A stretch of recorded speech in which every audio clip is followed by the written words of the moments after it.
You really see these people come in from the emergency room. You work them up, you talk to them, you get their diagnosis, and then you're the ones who take them now to the operating room to do the procedure, and then you watch them go through the healing process and you discharge them home.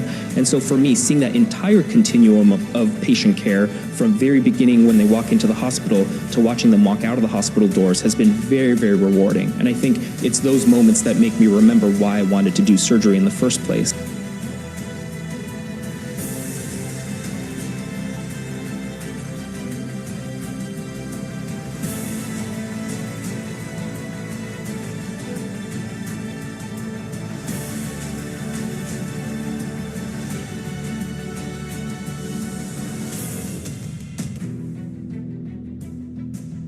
I know it's tough when you're in school and you're studying, you're just waiting for it to be over and you're just waiting to pass.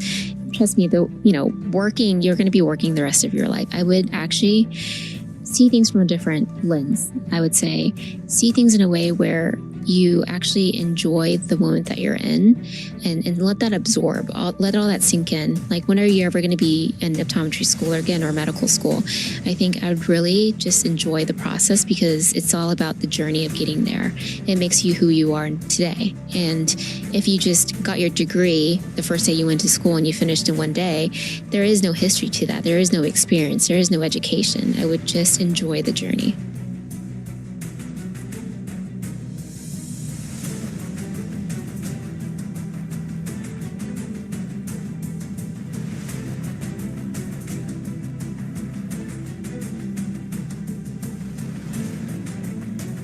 As a doctor, you have the potential to impact hundreds, maybe thousands of lives just treating patients on an individual basis, right?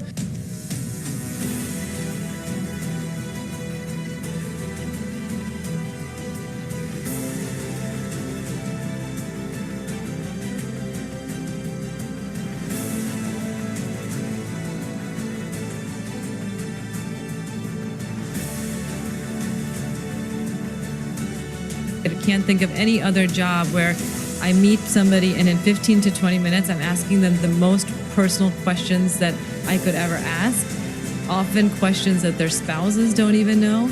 And so don't take that relationship for granted. It is very sacred. And make sure you always try to put your patients first.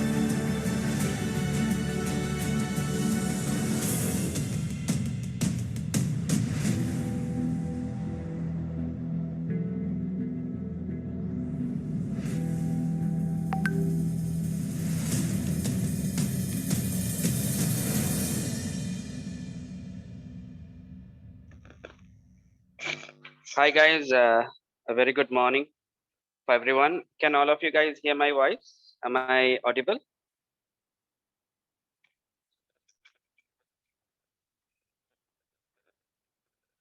Yes, okay, right. Awesome. So my name is Intikab, and the purpose of this session is actually to take you all through a Q&A session and invite all of you guys, parents, doctors, to actually equip yourself, equip your knowledge in what basically medical doctors are going to go through, during a pandemic, and a discussion of what we can have.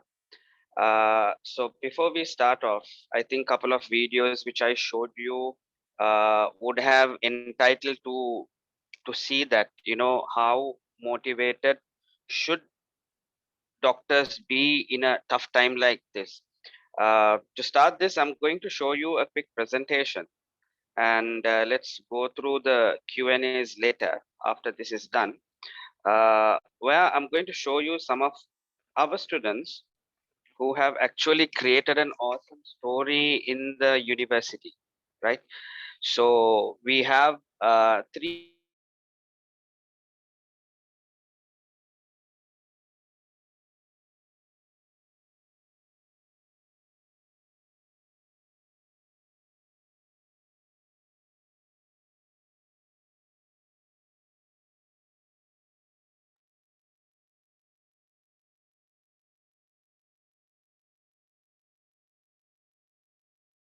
end up not knowing whether they can really do it. the lady from Visaka had fantastic results to enter the university, apart from going into a local university. Apart from that, others, they were lacking in some results, and they of course got into a pre-med program. You can see that this photograph is taken in probably a Western country, looking at the background. And where this has really added up is that where they started their career. Now they started their career in Sri Lanka at one of the campuses with the International Medical Campus, where this particular photograph has actually gone a long way. I'm showing you Joel Albert's Instagram page, which a selfie was taken a couple of days before he finished the course.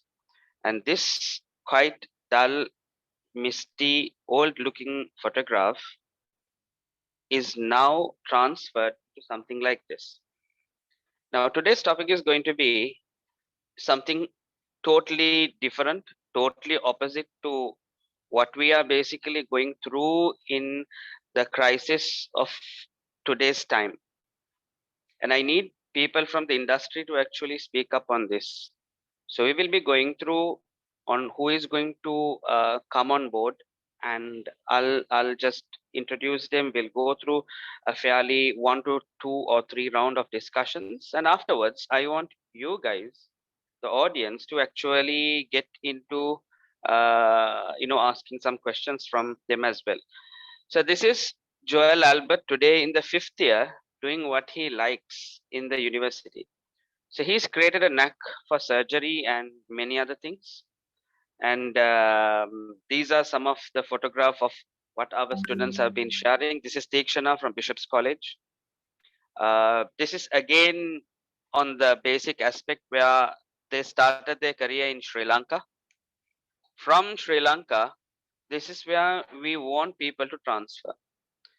Now, how do we do that during a pandemic, which probably is here to stay for a while because of the developments the pandemic is giving you? So that is basically what we are going to discuss at the moment. We found Zimam, who was playing with turtles and tortoises in the Maldives Islands, and he also got involved with a pre-medical course. As you can see, he's the guy in the middle, and he is also on board with everyone else. Now, my question is that these are stories of others. Well, what's your story? We have 27 people who have joined in here with me. My question is, what's your story? What would you like your story to be? It's the most important question of what we have. So we have a cool, good amount of lads there, a good, healthy Sri Lankan community in our universities. Let it be in Malaysia, let it be in Belarus. We have a lot of people who are involved in pursuing their studies there. So this is something which we want everyone to actually pursue. So this is another particular photograph of the students doing what they do. This is Ketmi, the Visakian, and this is one of the batches actually we had some time back. Our batch can consist, depending on various numbers. We have close to 100 students who go to Belarus, but we segregate them based on the availability of tickets, the time they depart, and of course the time they submit all their documents with us. So this is a particular group. So we have on my left hand side a student from Ananda Balika in Colombo, who is also in the university. This is Nimna. And we have Zishan. Anyone from Colombo would definitely recognize this photograph on what is in my background. This is Royal College. So we have Zishan, who is also a royalist, who is in the university. Now, this is the upgrade of what they had. Many of these students didn't know where their careers are going to end, how will their careers go ahead, and consists of things like that. So this is what they are basically going ahead with, and this is where things have been leading on to. So let's welcome everyone here and to see what your career is basically going to be with. So to join with me, I would have, all my colleagues here. So if you can look at my screen, we have Amila. Amila, hi, can we have you uh, on camera as well? And we would have Dr. Burhan. So Amila is basically here with us as a resource person who is going to actually look into the administrative part of how universities are changing and how universities are supporting students and parents in a time like this. We have, on the other hand, Dr. Burhan Hamza with me. Dr. Burhan Hamza is a student from Lyceum International School in Vattala, who actually has intense experience studying in Belarus and returning back to Sri Lanka. And at the aspect of returning back to Sri Lanka, what happens is that he got himself with his internship at Galle, in Balapitiya. Then he shifted to Kurunagala, and he has some interesting insights.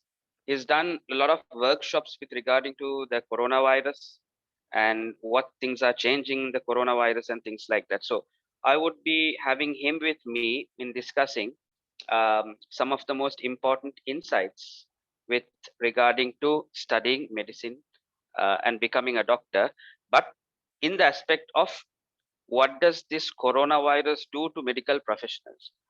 So this is going to be, guys, a balanced discussion where I'm not going to tell you guys to like go and study medicine, but I'm going to tell you guys to watch out what's happening there, that now things are changing little by little, and you better understand how you should study medicine from a doctor's point of view who is studying there, and from medical students point of views who are studying there, and from doctors who are working as well. So we have Dr. Metsitni. Can we have you as well on board? Now, she's a student from Royal Institute. So anyone from Royal Institute can actually liaise with her. All of us will be appearing on your screen at the moment. So we're going to hear from Dr. Metsitni. How does it feel to enter a university when there is nothing called COVID, and we don't know what is COVID, we don't know what's a pandemic properly, we don't know what is quarantine, probably we've not heard the word quarantine, and now a doctor is going to pass out facing the world when medical doctors are really, really needed in their lives. So let's hear from her in a couple of minutes as well. Then we move into Miss Agrani, who is on her way to study and finish her degree in Belarus. And by the way, I forgot to mention one thing is that just to balance this up, we have Dr. Metsitni giving a perspective to you from the Melaka Manipal Medical College, the prestigious Triple MC Medical College, which is of course in India and in Malaysia. So we have some Asian flavor added into this, and we have Miss Agrani, who is also on her way to complete her studies in the next couple of years. She's also a student from Lyceum International School. And how is it to feel, when you study in a university during a pandemic like this? So these are, guys, the things which we are going to hit on, and we will open a Q&A session for everyone so that you guys can ask your questions as well. And we have myself with us at the moment. So can we have all of you guys on screen?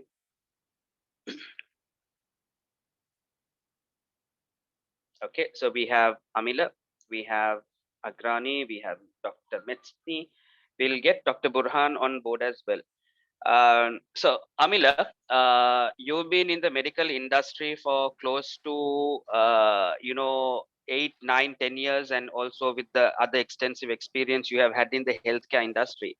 Can you tell me what is really happening to the industry at the moment when you see students going overseas a couple of years ago and students joining in now? How do you feel that this has been changing? First of all, Indy, thank you very much for organizing this thing. I think it's a very timely topic because COVID-19 pandemic has been struck, and we still experience the adverse effect of that, as well as sometimes we had some positive outcomes as well. So it's all about a new phenomenon to the entire medical education industry, as well as not only entire medical education industry, for the entire world. So all started in Wuhan, and we know the Sri Lankan government took necessary steps to repatriate them as the first batch of medical students. They came from Wuhan straight to Sri Lanka, and they were quarantined for a few weeks. So that was our first experience, all in all. And I know at that time, parents were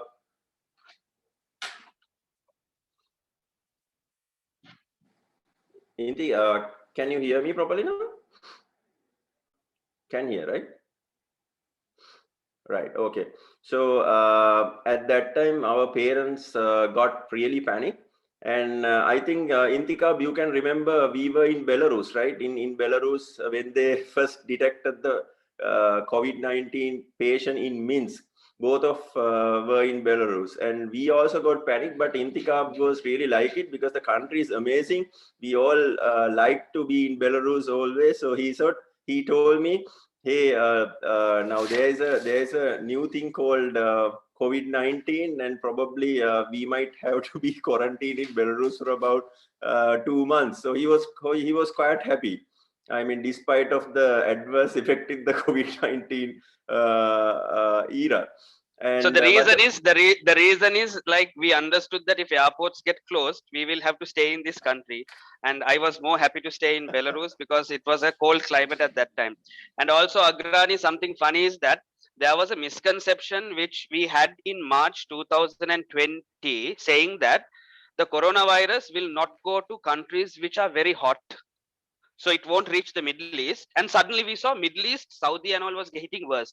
Then a misconception case, okay, it goes to hot countries, but it will never go to the cold countries because the coronavirus will never survive in snow. And to see, it came in the snow time itself.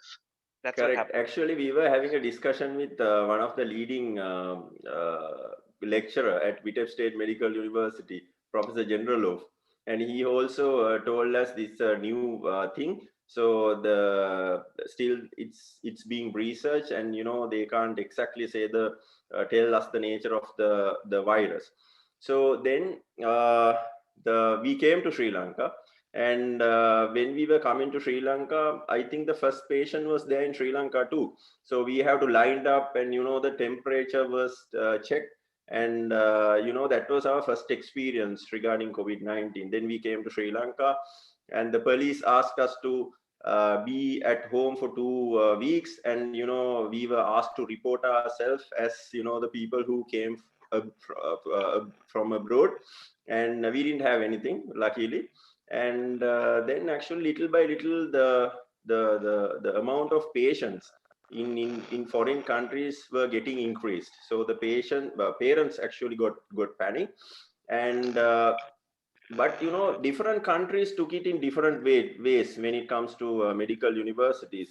Malaysia actually introduced rigid COVID-19 guidelines, and lockdowns and all these things. But countries like Belarus, they were quite anyway, but I mean, culturally also they are little adventurous, and they didn't make any notice about it. And the things were quite normal, and they had patience, but they didn't bother about it. And even the medical education, we had to push them a lot to convert the classes into online based on the parents' requirement. But yet their lecturers told, we have the Soviet healthcare system in Belarus, which is actually geared to manage any kind of pandemic, or their contingency planning was really good. And when it comes to Belarus, it's, I think, when it comes to the world bed capacity, I think they are fourth in the world. Cuba is the highest. They have about 25 beds per 1,000 people. And if I'm not mistaken, Belarus, they have about 10.8 beds per 1,000 people. So they could actually manage the pandemic. So they were quite normal.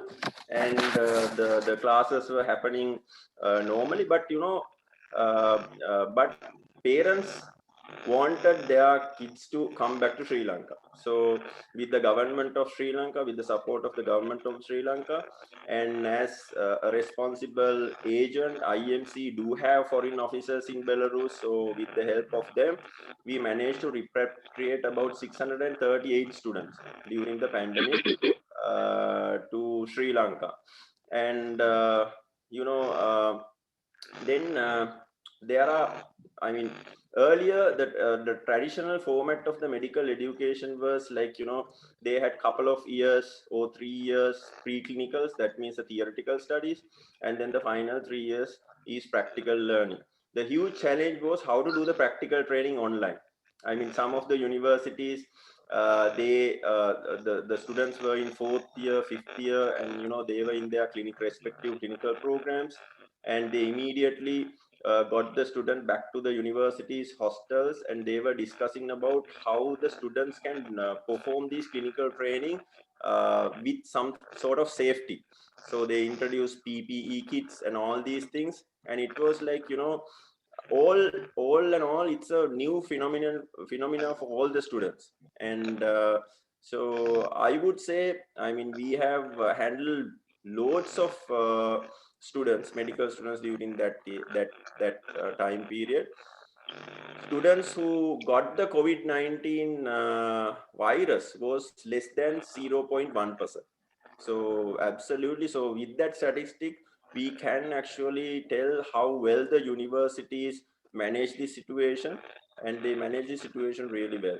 And on the other hand, earlier we didn't have any problem regarding the accreditation issues. So according to traditional way of delivering it, but now the parents are asking, okay, my child is doing online, whether this will be recognized by Sri Lanka Medical Council. So all these things, right, come into play. And also after the graduation, you all know, all the medical students do have to go through a licensing examination. Probably if they are coming to Sri Lanka, ERPA, if they are going abroad, maybe US, United States medical licensing examination, if they are going to US. So all these licensing examination were postponed, and they changed the format. So all these things actually affected medical students, but they overcome that pretty fast. Cool. Thank you very much. I think we have Dr. Burhan also on board. Now, Amila took the conversation to a very interesting point somewhere in the middle to say that Malaysia was a country which took the lockdown very, very seriously. And we have MedSydney who actually went through that. We also have Agrani, who is from a country who did not take the lockdown very seriously, but they took it very casually. And both countries actually came out with their own ways of, having their stuff being created for the doctors. Now, MedSydney, can we have on you on track now? Where can you tell us how did you feel during the pandemic? How did your parents get worried, or were you okay about it? And how were things taken coming from an Asian country? First of all, good morning, and thank you so much, IMC, for giving me this opportunity to speak. So if I tell about myself, I am MedSydney, and I am a graduate from Malacca Manipal Medical College. So if I talk about my university, my degree, it's a training program, 2.5 years in India and 2.5 years in Malaysia. So we have 3 campuses, all are well-equipped campuses with well experienced lecturers and a good environment. And so when it comes to the pandemic situation, I was in Malaysia during that time. It started in March. So I had around 8 months before I graduated. Initial part, it was actually a bit difficult for all of us, because it's a pandemic and it affected everyone, basically everyone.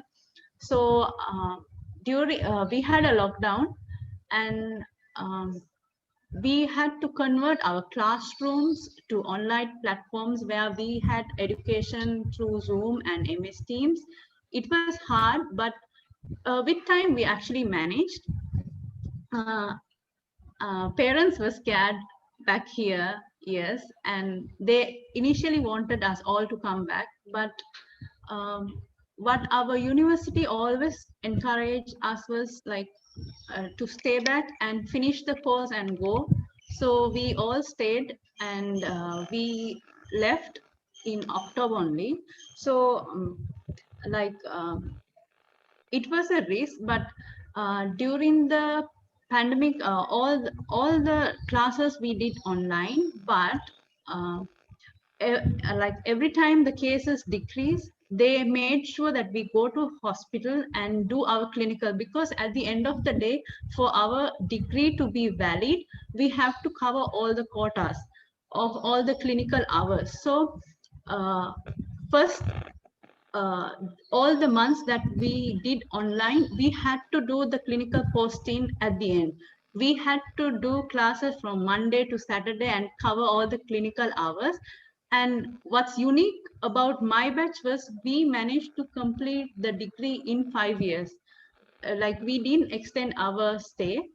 And even though we went to hospital, we took all the measures, that all the precautions that we were supposed to take. And I'm glad to say that none of our students got positive for COVID, although all our the hospitals that we were allocated, they were all COVID hospitals, and we were allocated for A&E department, emergency, where the COVID patients, where we had high risk of getting exposed to COVID patients. So still we managed to pull through somehow during that time. Awesome. Same goes to Agrani. Agrani, what's your version of the story from some thousand of kilometers away from Sri Lanka, in a more European climate, a more European country where the president of your country took COVID very lightly, and he proved it that, it's nothing much to get panicked, and everything was normal and up to date. The universities are functioning, and Agrani, during a pandemic, large number of students still opted to study medicine in the Republic of Belarus. How do you see this coming as a student at the moment studying there? Good morning. Can you hear me out? Perfect. Okay. Thank you for having me on board, first and foremost. And like as you said, it first and foremost, when we got to know about COVID, it was quite a new thing for all of us. And in our university, the Crossland State Medical University, we start clinical training from the first year onwards. Like we have a quite number of practical skills. We go to hospitals from the first year onwards. So with the COVID-19 coming in a very unexpected time, it was quite alarming for all of us, because it was like you launch a rocket into Mars and you don't know what the challenges are going to be. It was something like that. No one knew what to be expected the next day. It was every day a new challenge, a new set of information. And our university specifically, it's a state university. And the rector, she decided at the moment not to shift towards online learning, because she thought like if we shift towards e-learning, it would be a problem, since a certain level of practical skills had to be learned by the students every day when we were continuing our university education. So, but despite all of that, since our parents were so scared with the ongoing situation in the country and there was no lockdown, while we were like, till date, Belarus has had not a single lockdown in the country. And we have been studying there continuously, and even our e-learning, like we use Zoom meetings as well as the Moodle. It was only for a very short time, because as soon as the situation was tempted normal, we started going back to the regular classes as well as the hospital. So I remember when we all were being evacuated from the country, specifically because the parents were scared and it was a very alarming situation. Everyone was quite supportive. The IMC, the university, and each and everyone was quite supportive of the idea. But as soon as we came back, we did have a few COVID positive cases, but we saw how the university managed to adapt to the situation. Whoever who were around in that area, including us, we went into isolation. But to be honest, we did realize what the university was trying to convey us, because one day we will be doing all of those what currently our lecturers are being doing, and it was necessary for us to learn to adapt to the situation. So right now, like the entire last year, except a few months, initially we have been going into hospitals. We have been learning through the regular class procedures, and none of us has turned positive after the initial days of the pandemic. And it's been quite an experience, because the university was kind enough to provide us with an education regarding the COVID, including from the first years to the currently graduated students of our university. All of us had an experience regarding the COVID procedures, the red zones, and all of that. Right. I think that sums up actually something which is happening, quite far away. Dr. Burhan, would you like to add something on that? Hello, Inti. Hi, Inti. Yeah, I think you can hear me. Yeah. So I think what I remember when you talk about all of these things, I remember what I learned in fourth year in medical school. We had this subject. I think we started learning about epidemiology. So epidemiology actually, studies diseases, especially infectious diseases, and how they actually spread. And I still remember there was one important aspect that I learned during that session. It was the way you deal with these kind of outbreaks, or the way you deal with pandemic. So there are two things, right? There are two important things that are done. One is you either treat the disease, or the other one is you prevent the spread of the disease, right? So now you have to understand that there are countries that are just focusing on treating the disease. So you can't say that Belarus is taking things lightly, right? Belarus is doing a lot of things that are, quite, they are making sure that they are fulfilling the norms, but they are more focused on treating the disease, right? Because they have hospitals that, even if around 1 million people get COVID, they have hospital setups that are, they can actually treat them. But countries that can't, like for us, Sri Lanka, we're looking at it very practically, rationally. We are more focused on preventing the spread of the disease.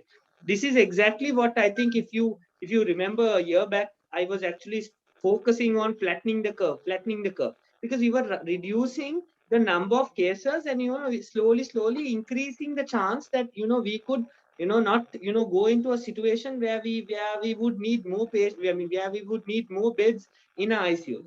So far, we are at a surge, but yes, at the moment, the way that we are going ahead is a sign that we are taking one thing at a time. So these are the two important aspects. So there are countries who they have the infrastructure to treat any number of patients, whereas countries that can't are more focused on preventing. I'm not saying that we are only focused on preventing, but preventing plays a major role as compared to treat. So that is, I think, the whole the ideology of different countries. Like now look at USA and Belarus. They did not take that much of drastic actions, but eventually they're at the same position as we are. And we still, you look at it in a very holistic point of view, right? It eventually means that some of the economies have flourished, while some of ours have not actually done well. I'm not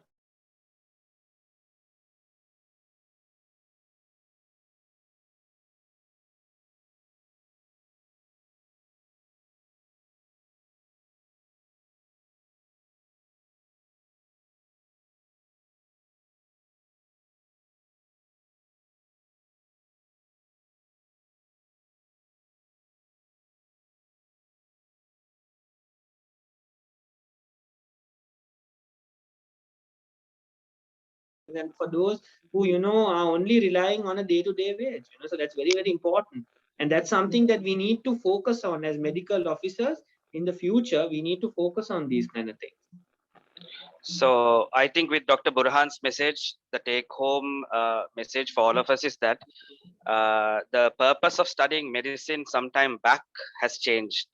and this purpose is pretty serious in how you would want to study your career, as you have a very strong purpose. It's not anymore the reason like I want to become a cancer specialist because my aunt or uncle died with cancer. It's now more meaningful, that the more color has been added to reasons like this. Amila, I would like you to look at this chart.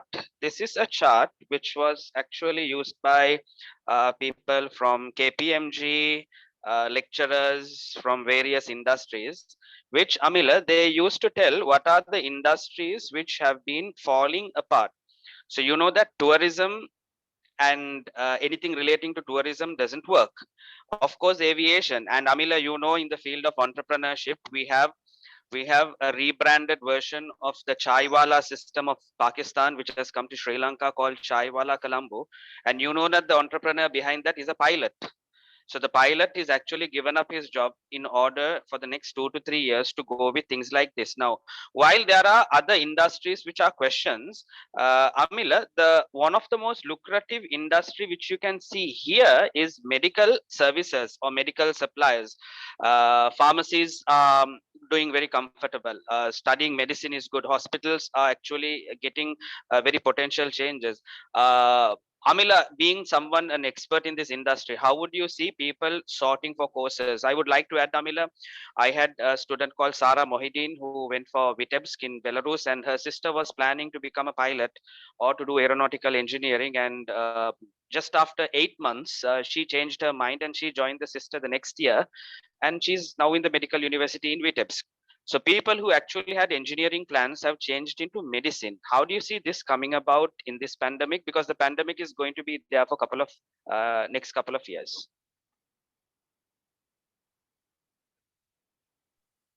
Actually, it's a good question, Inti. Now, earlier, with the start of the pandemic, actually people, especially the parents, they were rethinking whether the child should be sent to study medicine, because they considered safety of their child as the primary objective, because children are the greatest assets that parents could ever have. So the safety was the first. But in time to come, as you rightly said, they realized this pandemic will never be over within 1 year, 2 years. There's no point of waiting.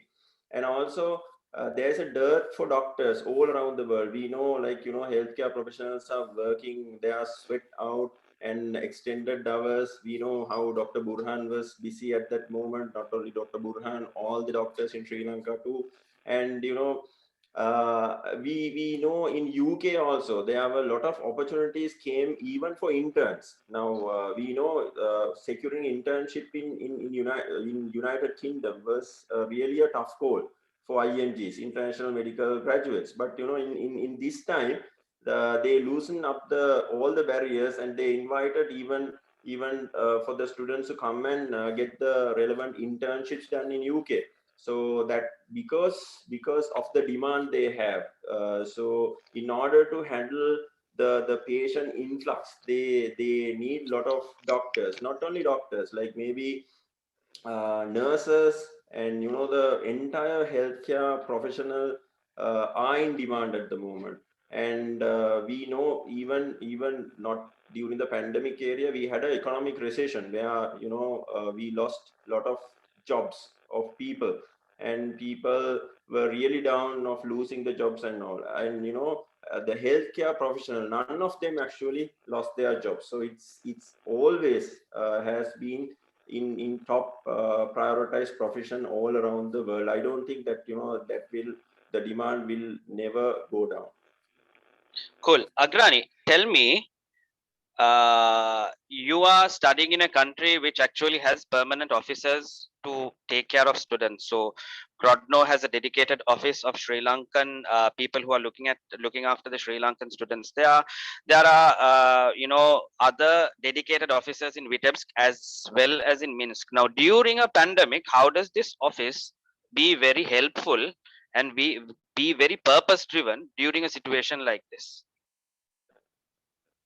So I remember like initially going back to the initial days, like our university, they were very keen on the idea. They were strict that there will be no e-learning at all because they wanted us to be present there, be present in the hospital studying. But our parents, they were initially against this entire idea. As doctor said, the main focus of our parents was our safety, which is quite understandable.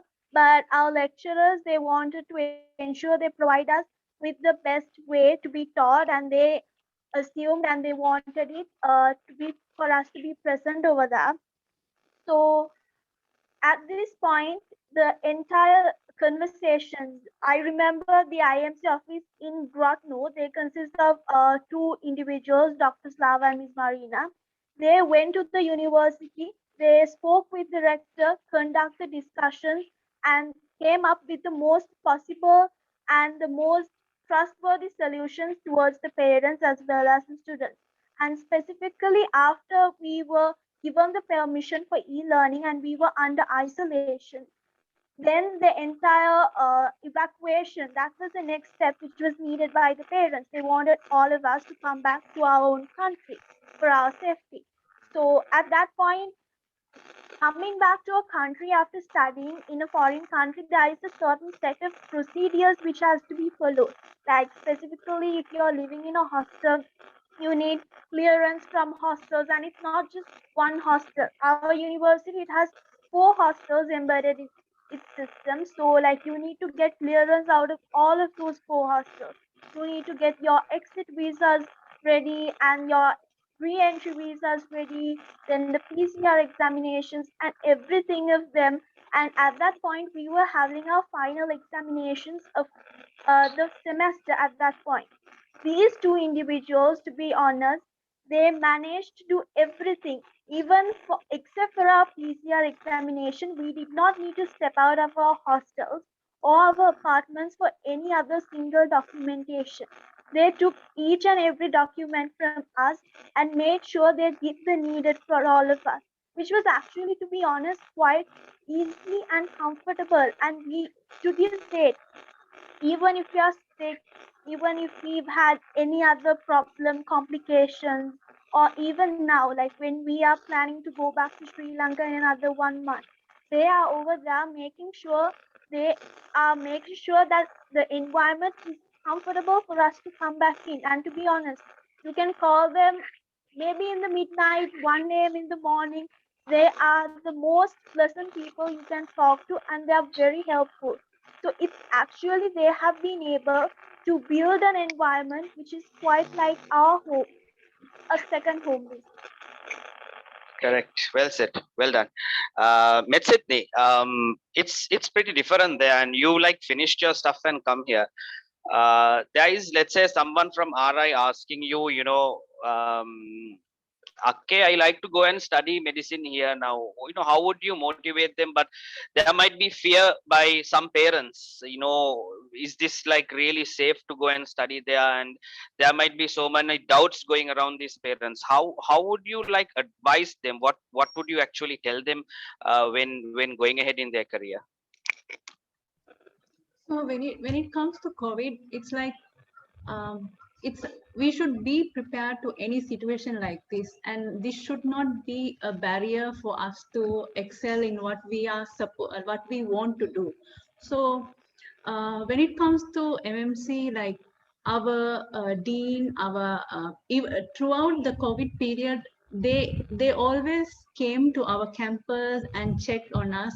Although like during the lockdown, many of the Malaysian students, they went home, and all the foreign students were staying in hostel, but every now and then they will come and check on us. Our dean, the CEO, starting from the CEO, he will come and ask us whether we are okay. They had counselors for us.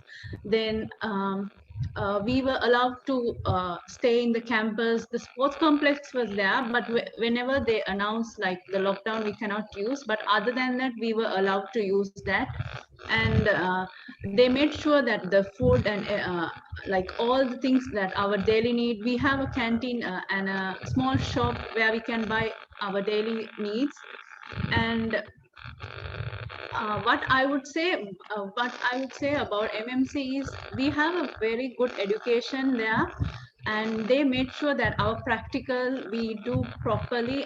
And but apart from all of that, we get a very balanced life, because it's not only studies. We engage ourselves into sports. We have all the sports, you name it. We have all the sports: badminton, cricket, swimming. In all the campuses we have, all 3 campuses we have. And even the council, I also was also part of the council while I was in the university. So we made sure we had competitions where we do other things other than studying, because it's really important for us to engage ourselves apart from studies to keep us going. Otherwise, it's really making us tired for studying every day. So we not only that, our lecturers were also supporting us to do sports, to do extracurricular, and even during interbatch they also take part in competitions with us to keep the spirit going. And it's nice to be in 2 countries, to be exposed to different cultures, to different people and different friends who, even today, if I want to call them, if I want to go there, I have so many friends to talk to, and who will take me around.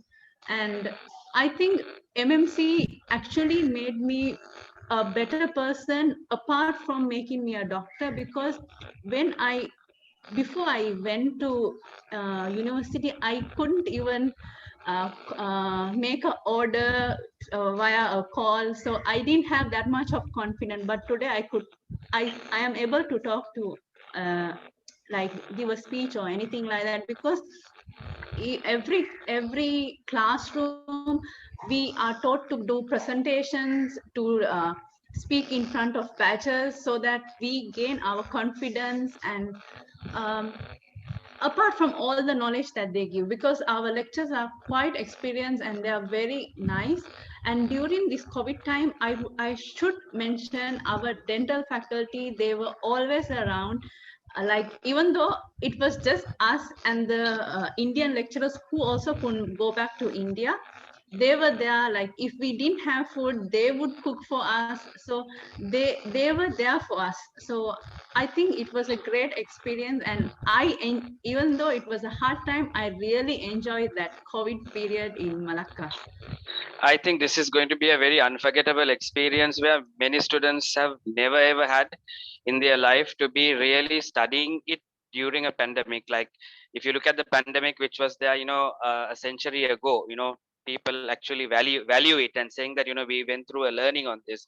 Talking about what is changing, Dr. Burhan, I want to put your attention to another particular slide here. While I'm doing this, guys, we have been on for the last 35 minutes. If there are any questions, people here, students, doctors, parents, you would like to address, you can please type it to us on the text box, and let's address those questions as well. Now, Dr. Burhan, when I sometime back did a search like this, the demand for doctors after COVID-19. So there is a Hawkins report which said something like this. It said that the physician staffing firms' findings indicate that the pandemic response will require more family physicians, right? Also, psychiatrists, and also doctors who are going to be experts in infectious diseases. Can you add us some more light to this? Because as Amila said, the pandemic it's not going to be over. Variants keep on developing, changing, and it gets multiplied, and no one can actually predict an unstable future. While that is going on, will the general sciences and the specializations, will it change slightly here and there? What do you feel, how it goes? Hello, Inti. Yeah. So basically, I think your question has a lot of sense with regard to what are the lucrative sort of opportunities for doctors after COVID-19. Right. So I think what has been the research on, I think it's absolutely spot on. Family physicians will increase in demand, because I think that those are the people who would actually be the initial contact when there is something wrong with like, for example, every single person. I don't think it's in Sri Lanka. I mean, it is to an extent, but other countries, especially developed countries, they have, whenever there is something wrong, they don't go to a specialist first. They actually go to a family physician, right? So I think what's going to happen in the future is every single person, right, will have their very own family physician, and they will always get the opinion of the family physician and go to the next sort of, next step of where they want to go. That is point number one. Point number two, right, psychiatrist, definitely a high go, because anyway psychiatrist was a big demand, because of this whole COVID-19. It has created a major value of mental health. Everyone's mental health is affected. Even doctors have issues with regard to mental health because of this whole pandemic. Because look, we used to work earlier for around, now I do a lot of shifts, but apart from, a normal doctor, this thing, we were supposed to work for 6 hours, and then if we, in the government sector, and then if you want, you can take 4 hours OT. So that's 10 hours. But I have been working, I have been working because of the lack of the shortage for around 48 to 96 hours straight on, right? Which is not good for myself, as well as it's not good for the patient, right? Forget about myself, but it's not good for the patient, as long as because sometimes, you have not slept, you kind of affect, your way of talking might affect the patient. All of this is an important aspect, because the workload has increased. I mean, maybe that will reduce, but generally speaking, everyone's tired of this whole COVID pandemic. Every time that you're being put in lockdown, again you bring in back, especially people, who have no way of making ends meet. They have these ideas of sort of depression. They go into depression, suicidal ideas. I was talking to recently to doctor, I mean, one of my nurses, who's actually a very active person in Galgamu hospital with regard to psychiatry. And he's like, doctor, you won't believe it, the number of schizophrenic patients have drastically increased. And schizophrenia is something that is very common, one of the most commonest psychiatric disorders, and it usually starts with a trigger, and COVID-19 could be the trigger, right? So these things have increased. So obviously the demand is increased. And last, as you know, the infectious disease experts, or they will also obviously increase. But apart from those, I would also like to say there is a new set of doctors that will come in, known as concierge doctors. I don't know if you have heard this term. There are doctors who would, basically go all the way for a patient. Basically, they will arrange every single thing. They'll come to your house, check you out. They will have all the facilities to take your blood work up. They might even have a mobile sort of, an X-ray, MRI. It's an amazing sort of field that will come in the future. Mark my words. Concierge doctors is the near future, because no one wants to go to a hospital where they're filled with more patients, and increasing the likelihood of you contracting something else. Apart from all of that, right, there are so many other opportunities that are there. Like, you take aesthetic medicine, which is basically, with regard to dermatology, right? Plastic surgery, right? Plastic surgeons are going to be the next hype surgeons in the world. Because I mean, I'm not interested, but I've been looking at these opportunities. Obviously, that I'm interested in surgery, because people pay lots and lots of money for the smallest thing, which I think is not necessary. For a small nose job, because your nose is not aligned properly, yeah, and they want it to change based on how it is, and it's just shaving it. It's pretty simple, but it costs how much in the United States of America? It costs at least around 35,000-40,000 US dollars just for a 30 minutes, so I think 15 to 30-minute procedure. Can you imagine that? So that is why it has, anyway, doctors have, have always had this sort of opportunity in going into the lucrative sector. But I think what is very important is, I think everyone should understand, especially people who are aspiring to be doctors, that it's not about the money, it's about the service, right? And I've said this a million times, right, over and over again, even when I've spoken to you, right?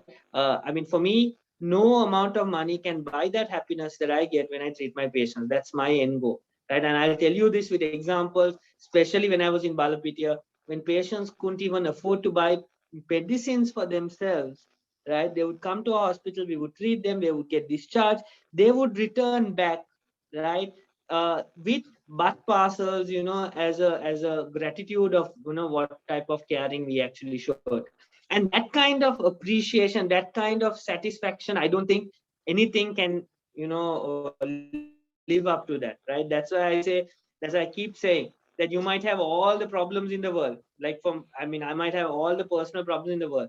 The fact that I've saved the person's life is enough for me to sleep that night. And then I go back the next day and save another person's life. And that's how I live.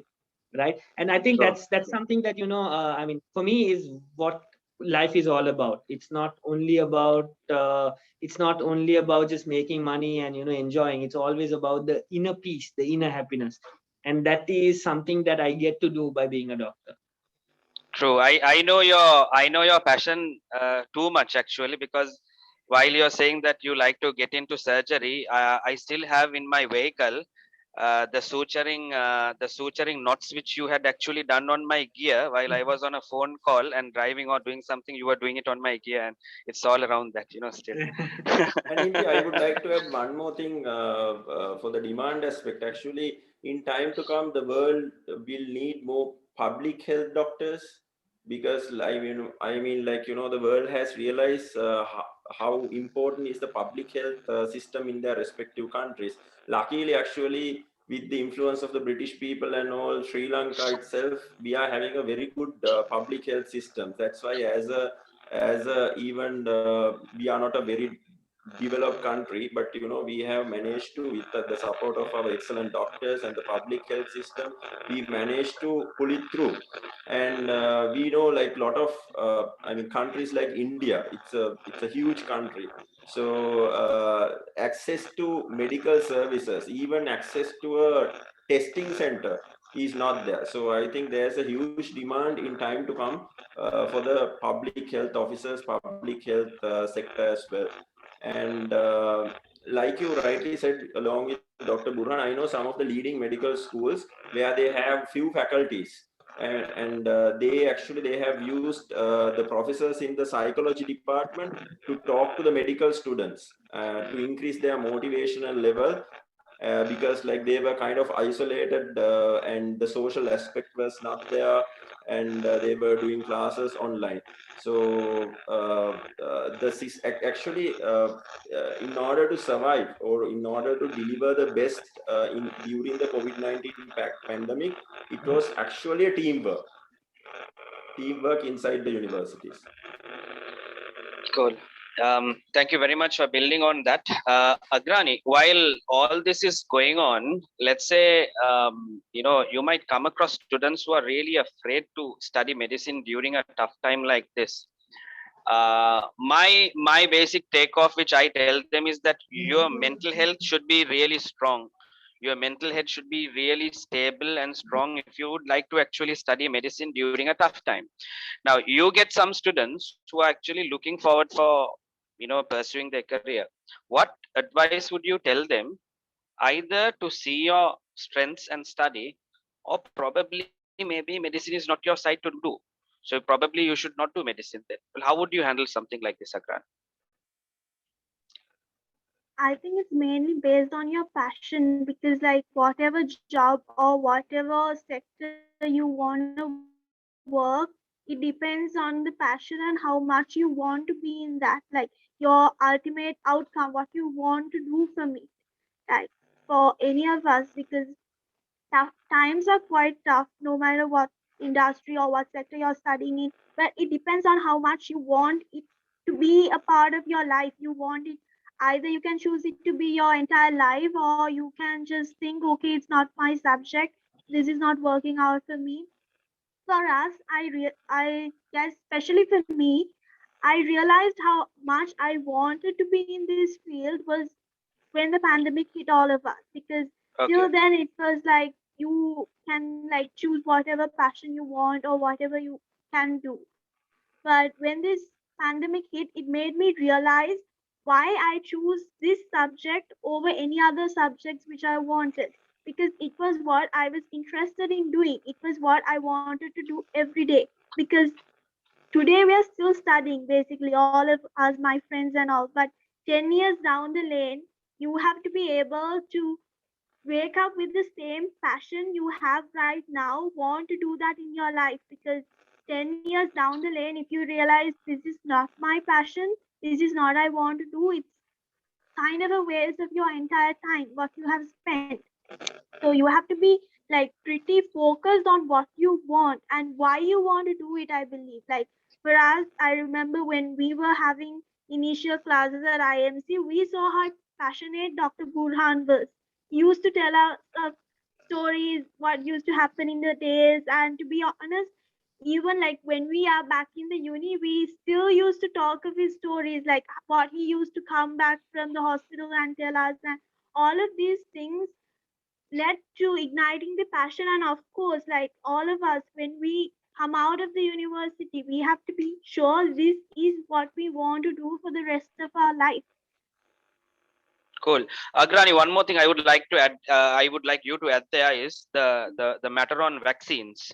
Now, vaccine itself is a big story around the world, and in Sri Lanka is a very hyped up country with vaccines. We have lots of brands of names going out there. Now, when it comes into Belarus or specifically Grodno, I mean, how is the vaccination format been, given there to students to make sure that students are good? And I have heard that the foreign students get first preference, for the vaccine more than the local, because they want people to be even more safe from people who are coming abroad. So how has this been happening there?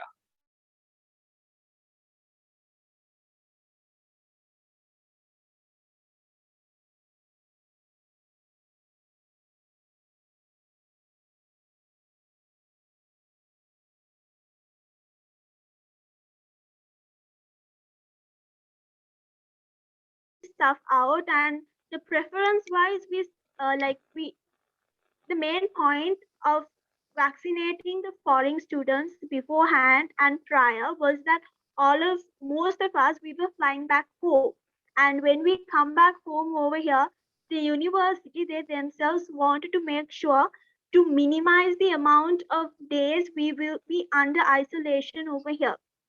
So based on that, the university, they came up with a plan to vaccinate the students who will be flying first most. Like for first and foremost, the graduates who were flying in June, they were first vaccinated, and then the first years who were flying before the rest of us, all of them, they were accordingly vaccinated. And to make sure the entire university, if I'm right, around 99% of the university, the students of the foreign faculty were vaccinated. Some of the students could not go under the procedure due to certain health complications and other reasons. Other than that, all of the foreign students, they were vaccinated. And to be honest, we were the first to be vaccinated among all the other university students. Perfect, excellent. Med Sydney, how was? Yes, Just please. to add Yeah, one Amelia. thing. Please. I mean, the same question. I mean, how you face the pandemic as a medical student? I placed one student to Viteb State Medical University in 2015, if I am not mistaken. And he was little reluctant to do medicine, and he was not quite sure whether he wants to do psychology, biomedical sciences, and all these things. Then we had a career discussion and the career planning session, and understood his skills and competencies are towards doing medicine. So then he was convinced, and because the parents were really glad about the fact that he chose medicine. And during the repatriation, actually he was doing clinicals at that time. He stayed back in Belarus. I mean, the parents wanted him to come because it was not a very safe environment at that time. Actually, he told, no, Mama, I wanted to do medicine and I should take this challenge. And this can be the first and only experience I could ever have regarding a pandemic situation. So he worked voluntarily and supporting the doctors in Belarus in the Vitebsk region. So actually, that was a wonderful thing. And the COVID-19 pandemic itself, a very good platform for the students to test their resilience and all these things, ability to adapt and facing the challenges as a medical doctor. So it was a very good story to share.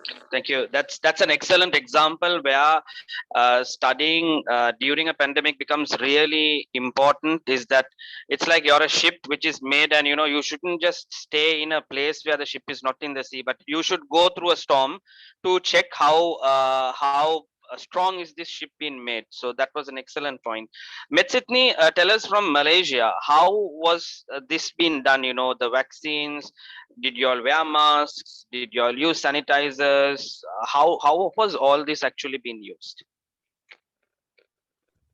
So when I was there, like last March until October, during that time we didn't have the vaccination because I think the vaccine was not really prepared by that time.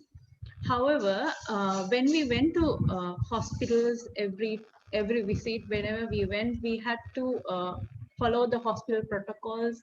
We had to wear masks. We had to go with the face shield, and then when it comes to our batch, who is going on that particular day, we like for each ward they had only limited students going because they cannot have more and more students coming in. So university made sure that we had equal chances and we were rotated among all three hospitals, and we had enough clinical exposure, and they were always there to guide us, because our final 6 months is shadow housemanship, where we had to go and complete all the quotas, because we had to finish our portfolio. That portfolio we can't take it back. They will submit that to the government to show that we have finished the course. So they made sure that we go, and we also followed all the rules, and thankfully none of us got COVID. So yeah, the teachers all and the manager made sure that we followed every rule, and it was not that bad, because after all it is a situation that we should get used to. So we got a lot of experience, and we made sure we studied, and our exams were also like the practicals which we were supposed to have, we did it, and it was not online. So everything happened in the way that it should happen. So in that way, our university managed the COVID well when we were there, and even now they are taking all precautions and making sure, and now they have done the vaccination to all the staff. I have heard, from which I have heard. So the students who are back there, they're keeping up and going on with their lives. Excellent. So just to hit the final round of questions and to close up, if anyone has any questions, please post it on the chat box. I'll read it to them. Amila, I suppose that number of students are increasing now, and IMC is giving away stethoscopes for students, and the seats are being filled. What would you have to say for anyone who are in our list awaiting to apply for a medical school for this for the most closest semester, which is probably by September? Okay, so I think both Metsitni and Dr. Burhan would agree on what I'm going to tell. If you are a medical student, don't wait. That is very, very important. Straight after the A levels, if you fulfill the prerequisites like A levels, maybe IELTS and all these things, just go by utilizing immediate intake, because delaying medical education is not advisable at all, because it's not a course just like management where you complete 3 years and straight away you are developing a CV and apply to different organizations. It's not like that. There are a lot of legitimate things that you have to fulfill: licensing examinations, licensing examination training, internships, and all these things. So if you delay by 6 months, actually, if you at the end of the program, when you become a professional, the delay caused because of these 6 months would be about a couple of years. So it will delay your licensing examination, it will delay your internship, it will delay your posting, as a intern, and it will delay your appointment as well. So don't delay it at all. Now, some people, were waiting and saying, okay, what's happening in the world due to COVID-19? Actually, now you all know it's very safe. Like Medsitini and Agrani both shared, most of the students are vaccinated. And if you're a new students going abroad, Sri Lanka Army has already organize a system where you can take vaccines, couple of vaccines, and then go abroad. That is one option. Or else, when you go to the respective destination, maybe Malaysia, maybe Belarus, you will get the vaccine as a medical student. And in Belarus, you will have Sputnik 5 vaccine, the Russian one. And in Malaysia, you will have multiple vaccines. Like, it's not a one specific thing. So your child is absolutely safe. And not only that, like we do have, for example, if you're going to Belarus, we do have fully fledged 2 officers, one in Grodno, one in Vitebsk. They will take care of your child. And we know during the pandemic, I think Agrani would agree with me, and we appointed student leaders. I think Agrani was one of them. And we actually instructed the students to do regular checkups, like temperature checkup, whether I mean, they have like, sore throat and all these things. So the close monitoring system was there. So since you have somebody to extend your hand in case of emergency situation, and because of the fact that you can get the vaccine, I mean, don't delay your medical education. It's absolutely important to start at the right time. Only thing what you have to consider as a parent is your budget. Because I know, like, most of the parents in different industries, maybe like tourism and something related to earning exchange, right, affected, right? So you have to plan your budget. That's the only thing. If your income is affected, you have to plan your budget properly, because like you have to finance your student for the next 6 years or 5 years. So that is the only thing that what you have to consider. Don't delay your medical education at all. In fact, like, now we have come to the latter part of the admission. Now all the medical schools are going to be started in September, October. So if you haven't applied, if you have results, or if you're expecting results in the month of August, if you are a London A-level students, do not hesitate, lodge your application. We'll take care of the process, the vaccination and the admissions and the safety of your kid. We assure that as a responsible organization. So that is what I have to share with you regarding that. Thank you very much. That was the final message by Amila Kulatunga, the Deputy CEO of IMC.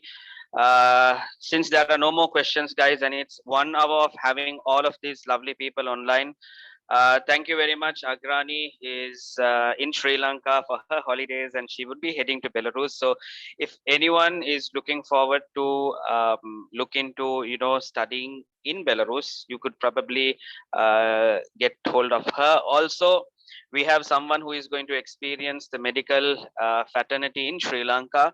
That is the young Medsitni, who has come to Sri Lanka, and she's just going to enter a Jurassic Park of Sri Lankan medical system, of working in Sri Lanka during the toughest time of this century.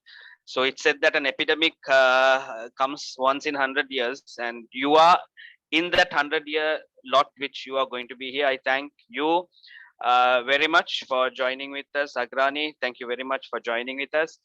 I'm going to wrap up this with a final question for Dr. Burhan.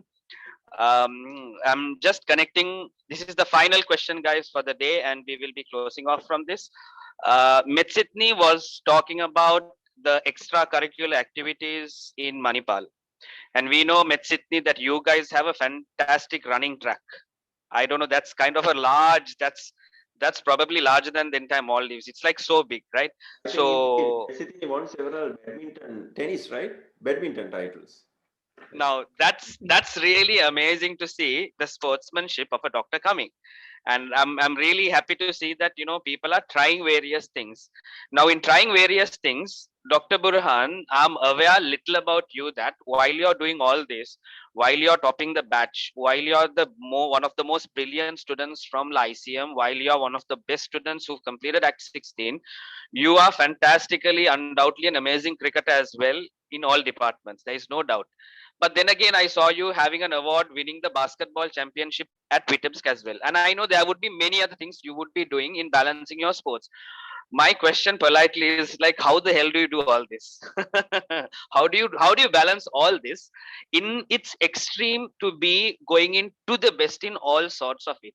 So I'm amazed with your batting skills and I'm amazed with your bowling skills as well. So how do you compete with all of this in one go, if you tell to my students here, and we'll finish it off? Yeah. Inti, I think it's about balancing. I think the way you're saying it's about balancing because it's very stressful. Inti, I mean, medical school. I'm sure Agrani and Dr. Mitsili, if I've got her name correctly. I mean, it's very stressful. There are times you won't believe it. In my third year, you won't believe it. When I tell my mom this, she laughs. I enjoyed cooking. Okay, I literally enjoyed cooking because that was a sort of a like my hideout after studying so hard. Cooking, and just enjoying a meal was very very significant. So for a medical student, when you have so much of stress, in the terms of academics, right, you try to find something that makes you forget about it for a little while, and sports does that. Cricket, basketball, badminton, table tennis, you name it, we did all of that in Belarus. Right? We had so many tournaments. We had a badminton tournament in early winter. Then we had a basketball tournament. We had a cricket tournament. Right. And then now, I mean, now it's even better than how it was, I mean, during my time. So every month, whenever I go into they have this page called the Estel VSMU. That's the Sri Lankan Vitebsk State Medical University, Instagram page. There they put all these different events that they have, and it's amazing that it has gone so far, and I support it because it's a way that you have another life. It's not just studying. That is why I always tell my students, make sure you study, but you make sure you balance your life and enjoy. Even go out and all of that. I think that would be my main message. Okay, so it's all about balancing lives, and these are three lovely individuals who have been in touch with us for a long time, who balance things, and looking forward to have more discussions like this in terms of no presentations or nothing, just to have a casual chat and to keep it as real as it gets, so that students will get a better picture than we just show some slides and presentations saying this is this. So I think these people have shared the most interesting aspects of this, and thank you very much for all of you on board. Okay guys, take care, have a safe journey ahead of your life, and enjoy yourself in the next couple of days. Keep safe in this upcoming couple of weeks. Take care, guys. Thank you, Inti. Tata. Bye bye. See you. Bye. See you.